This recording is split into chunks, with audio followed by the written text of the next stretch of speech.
சொல்லுங்கள் ஐயா. போன கிளாஸில் வந்து தீர்த்தம்னு என்ன, பிரசாதம்னு என்ன அப்படின்னு சொன்னீங்க. அப்புறம் போன வீடியோவில் வந்து நம்ம பேசும்போது தீர்த்தம் எது கொடுக்குறாங்க, பிரசாதம் எது கொடுக்குறாங்க அப்படின்னு சொல்லி தெளிவாக சொன்னீங்க. அதே மாதிரி மஞ்சள் திருநீர், குங்குமம் திருநீர் பற்றியும் சொன்னீங்க. குறிப்பாக இந்த குங்குமம் பெண்களுக்காக கொடுக்குற காரணம் என்ன? அதே மாதிரி திருநீர் ஆண்கள், இந்த மஞ்சள் குங்குமமும் திருநீரும் யாரை குறிக்கிறது? இது எதுக்காக வந்து பெண்களுக்கும் ஆண்களுக்கும் சொல்லி பிரித்து கொடுத்துருக்காங்க?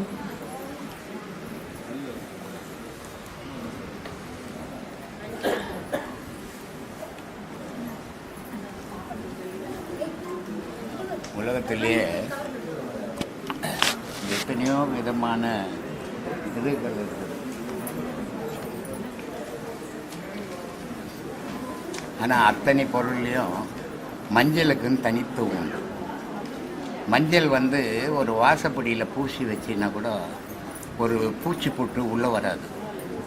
அதுக்காக ஆதியில் என்ன பண்ணால் வாசப்படியில் மஞ்சள் பூசணும். இப்போது டிசைன் பண்ணி வச்சுக்கிறான் இவன்.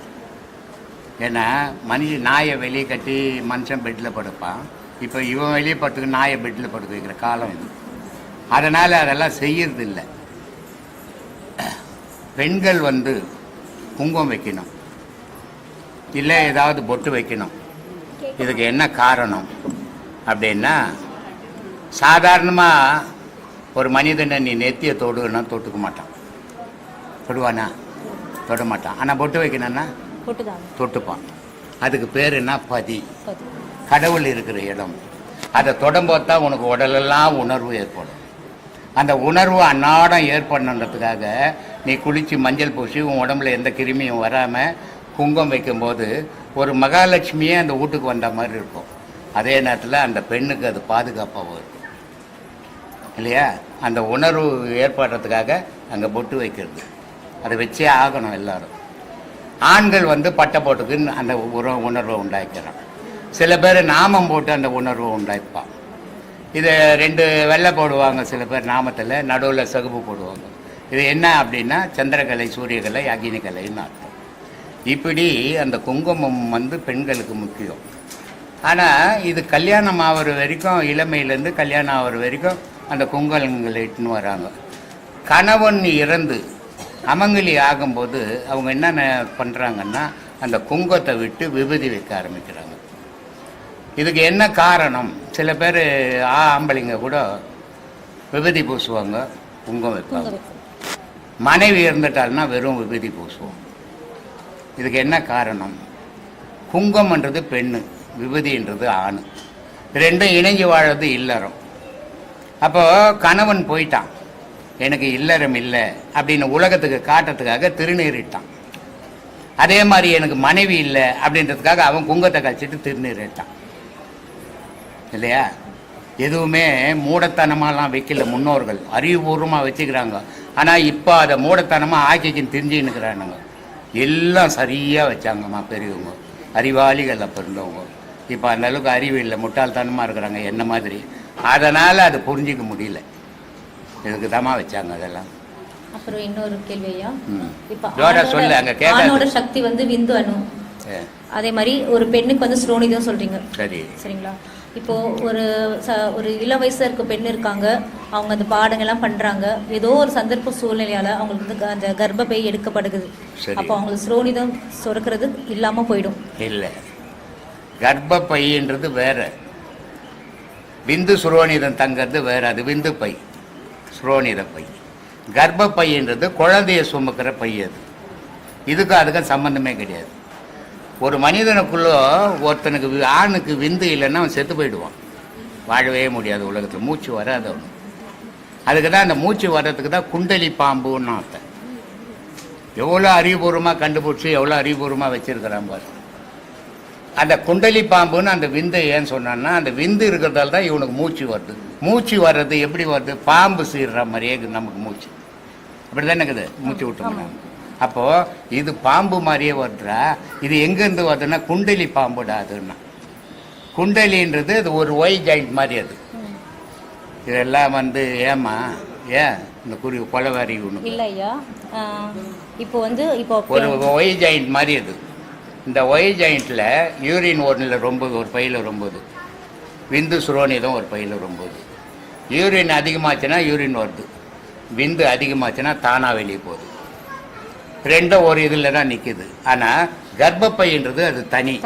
அது வந்து குழந்தைய தாங்குற பை அது கர்ப்பப்பை, குழந்தைய வாங்குற பை அது கர்ப்பப்பை, குழந்தைய வெளியே எடுக்கிற பை கர்ப்பப்பை. கர்ப்பப்பைக்கும் விந்து சுரோனிதத்துக்கும் சம்பந்தமே கிடையாது. ஒரு பெண்ணுக்கு சுரோனிதமே இல்லைன்னு சொன்னால் அவள் உயிரோடு வாழவே முடியாது. ஒரு ஆணுக்கு விந்து இல்லைன்னு சொன்னால் அவன் உயிரோடு வாழ முடியாது. அதனால தான் காலையில் கூட யாரோ கேட்டாங்க, சாகா கால் அப்படின்னு. சாகா கால், போகா புனல், வேகா தலை அப்படின்னா என்ன அர்த்தம் அப்படின்னா நம்மளுடைய மூச்சு செத்ததே கிடையாது. கால்னா காற்று, அப்போ அது செத்ததே கிடையாது. அதனால் அதை சாகா காலுன்னா. போகா புனலுன்னா மரணத்திலேருந்து இவன் விந்து வெளியேற முடியாது, அடுத்தவங்ககிட்ட செலுத்த முடியாது, அது அவன் உடலுக்குள்ளே அதை அழிஞ்சிடும். அதனால் அது போகா புனலுன்னா. வேகா தலைன்னா ஆன்மாவை வந்து வெயிலோ கத்தியோ மழையோ நினைக்கவும் முடியாது, வெட்டவும் முடியாது, முடியாது. இது முப்பொருளும் அழியா பொருள். இந்த முப்பொருள் தாண்டா உலகம் அப்படின்னா. அதனால் கர்ப்பப்பைன்றது வேற, விந்து பையன்றது வேறம்மா. ஸோ டாக்டர்கிட்ட போய் கேளுமா, இங்கே என்கிட்ட வந்து கேட்டு உயிர் எடுத்துங்கிற இதோ நம்ம டாக்டர் இருக்கிறார் பார்த்திபன், கேளு. அப்புறம் இன்னொரு கேள்வியா, நீங்கள் குரு சிஷ்யர் பற்றி நிறைய சொல்லியிருக்கீங்க. இப்போ வந்து ஒரு குரு வந்து சிஷ்யனை தேர்ந்தெடுக்கிறாரா, இல்லை சிஷ்யர் வந்து குருவை தேர்ந்தெடுக்கிறாங்களா, இல்லை குரு சிஷ்ய பந்தம் வந்து பூர்வ ஜென்ம புண்ணியம் இருந்தால் தான் ஒருத்தரால் இந்த குருவை அடைய முடியுமா?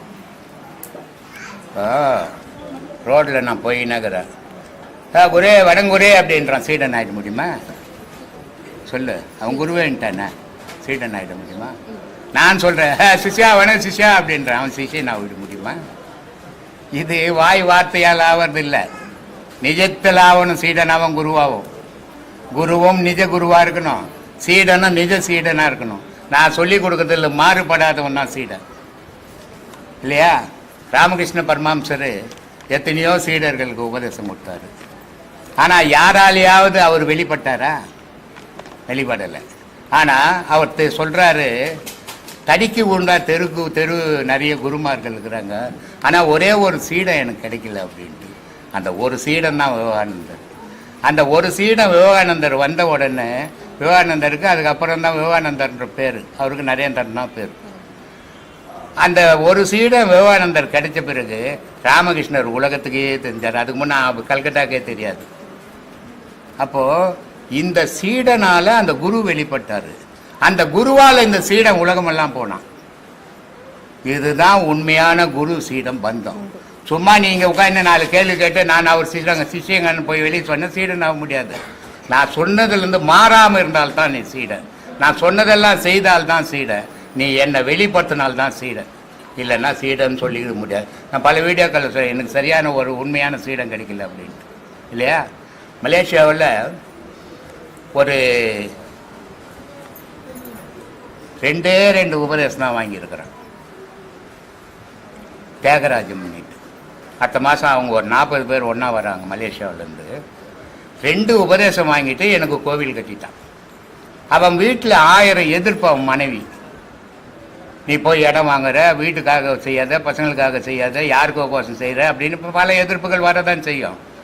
ஆனால் அன்னைக்கு எதிர்ப்பாக இருந்தது, இன்றைக்கி அவன் பொண்டாட்டியும் சேர்ந்து செய்துங்குது. இது எத்தனை பேரால் செய்ய முடியும்? 10 வருஷம் 15 வருஷம் சீடெல்லாம் இருக்கிறான் இங்கே. ஆனால் எவன் செய்தான்? இதுக்கு என்ன காரணம்? அதனால் இவன் சீடன் இல்லையான்னா இவன் எனக்கு அவனுக்குன்னு தான் தெரியும், உலகத்துக்கு தெரிய மாட்டான். ஆனால் அவன் உலகத்துக்கு தெரியுறானே இன்னைக்கு, அதுதான் சீடன். நேற்று எனக்கு ஒரு இதெல்லாம் அனுப்பிச்சிக்கிறான், ஸ்டில் எல்லாம்.